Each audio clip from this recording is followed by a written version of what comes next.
Hello, BookTube.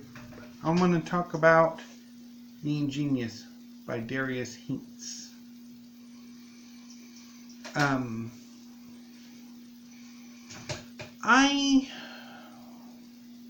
read it today, which it'll be at least Saturday, if not maybe Sunday before I upload. So I finished it on Friday, and I am of two minds about the book. I think I was expecting something different, in that I was looking forward to a fantastic city being the centerpiece of this story. And while Athenor is an interesting city,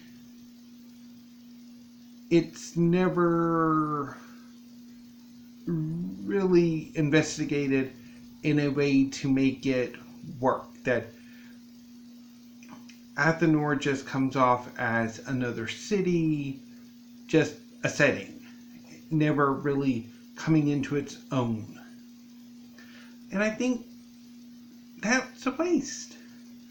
That The Ingenious is very much a rather simple plot that, while very good, doesn't quite. It could be so much more. And I don't know if it's the size limitations, that there's not enough space to develop the city separate from the characters, to develop the supporting characters, the antagonists, do a little bit more character work, character arcs with the main protagonist.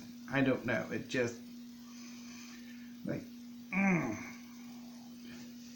it could be so much better, and I don't know. So anyway, what is The Ingenious about?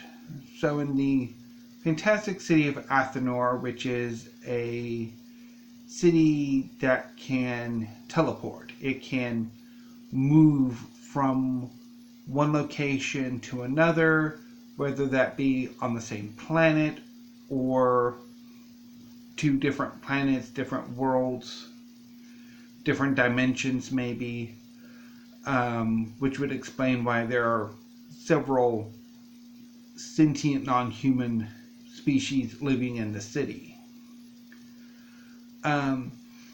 So Athenor will, it'll teleport, and then it'll arrive in a new location, and as it integrates, conjoins to its new surroundings, it will incorporate parts of the new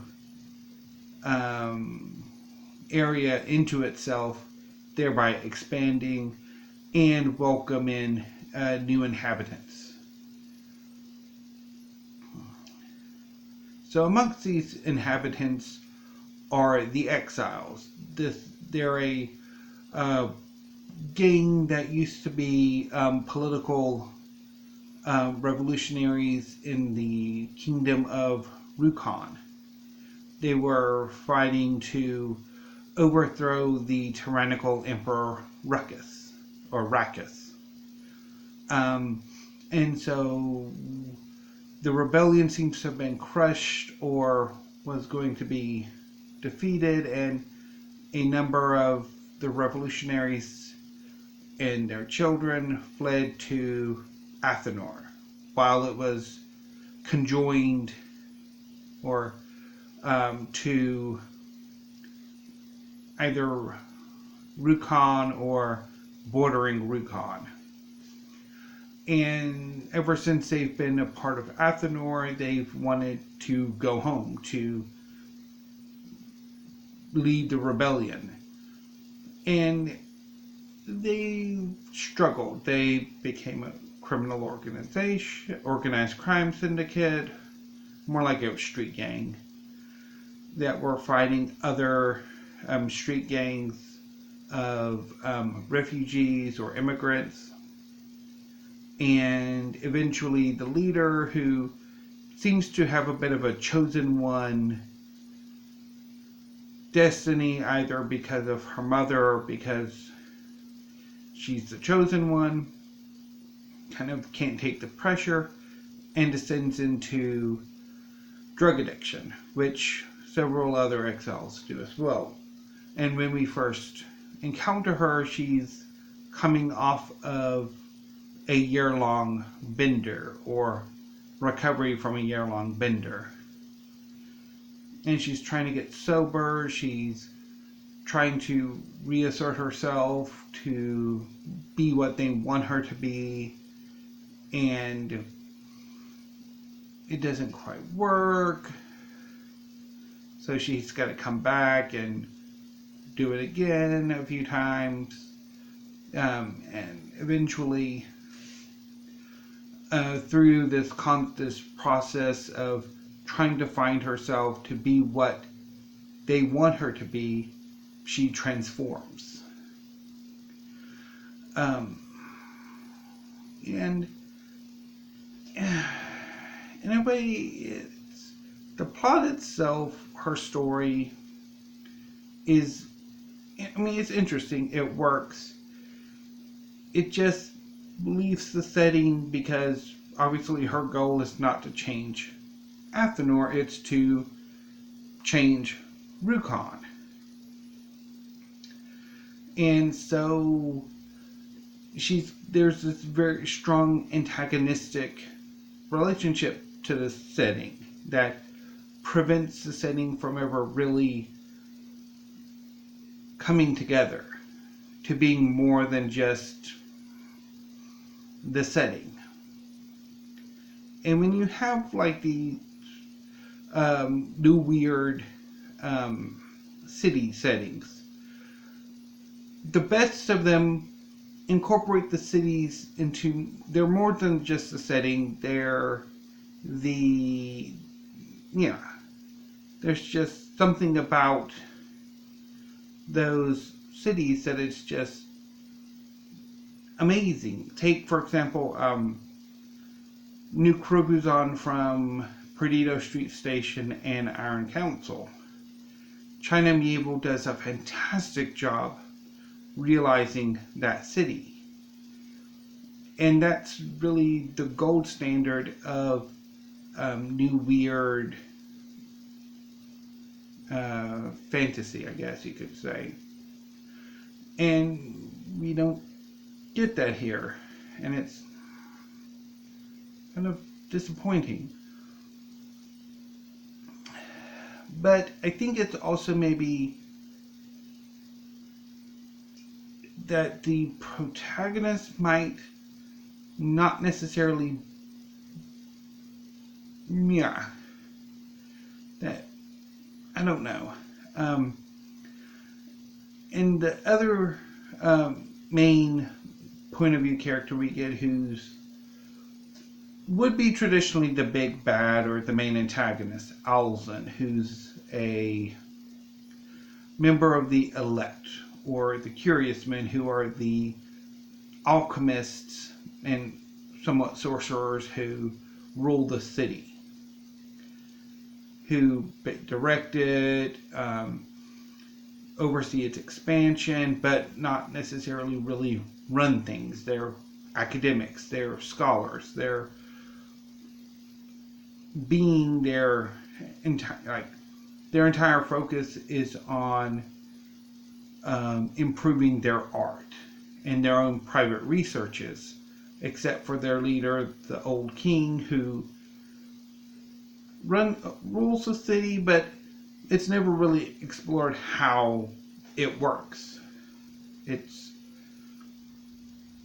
all very sketchy, I guess. And Alzen is working on a project that will see him gain ultimate power. And his story intersects with Istin's and propels both of their transformations, or one's transformation and one's degradation, ultimately. And I just, I don't know. I wish, the story were, maybe if it were longer, maybe if the protagonist was more of a rebel of either new to the city and just really experiencing it, or if the focus of the rebellion was Athenor and not Rukon or wherever else the city's been and refugees they've picked up, wanting to go back and change their homeland or homeworld. I think maybe it would have been better, but despite I think that issue, the whole fact that the setting never quite works for me, and I think the characters could have been, I think, better realized. I do like the plot, and the writing is very good. So, there is that. So, yeah. That's about all I've got. And it is rather late, so I think I should probably go to bed. Good night, BookTube. Or, I guess, by the time I upload it, it probably would be morning. But at this moment, it's at night. So, talk to you later, BookTube.